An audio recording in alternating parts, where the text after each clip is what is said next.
la perte de compétitivité des services devient très inquiétante. Les excédents ont été réduits à 3 fois rien, sombrant de 25 à 5 milliards d'euros en 5 ans seulement. Et comme pour l'industrie, la France des services perd régulièrement des parts de marché à l'extérieur.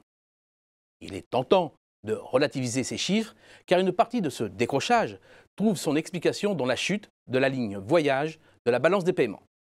Représentative de l'évolution du solde du tourisme, les dernières variations ont été affectées par des chocs externes avec la succession des attentats, en 2015 à Paris, puis en 2016 à Nice, qui ont dissuadé nombre de visiteurs étrangers de se rendre en France et fait fondre les recettes. Ces événements dramatiques ont joué, c'est incontestable, mais s'arrêter là serait se voiler la face. L'amélioration de la compétitivité de l'offre touristique mondiale, principalement celle des pays du sud de l'Europe, et la multiplication des vacances des Français à l'étranger sont au cœur même de l'évaporation du solde touristique.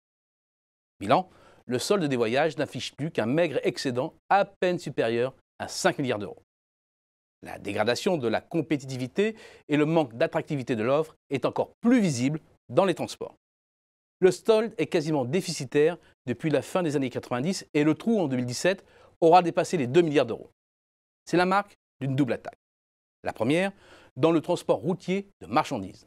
Le pavillon français a été balayé par ceux d'Europe de l'Est, qui ont joué à fond la carte du dumping social. Selon la dernière étude du Conseil national routier, le coût kilométrique d'un conducteur routier à l'international pour un transporteur français est de 43 centimes d'euros.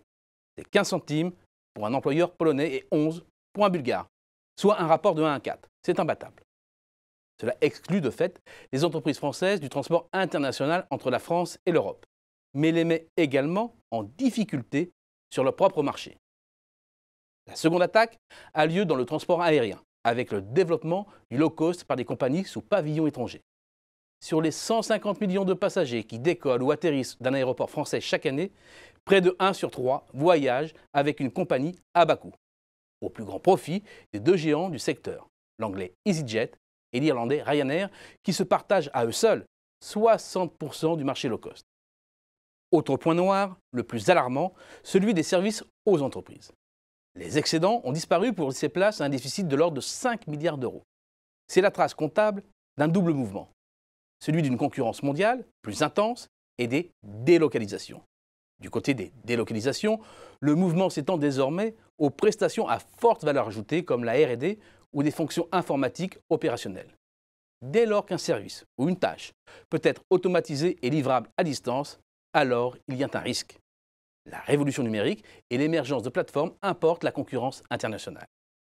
Les services français sont d'autant plus mal embarqués que les coûts de la main-d'œuvre y sont plus élevés que la moyenne des pays européens.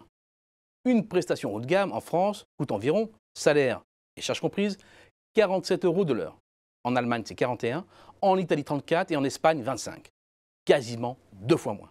En Bulgarie, en Pologne, c'est 4 fois moins. On retrouve les mêmes écarts que dans le transport routier.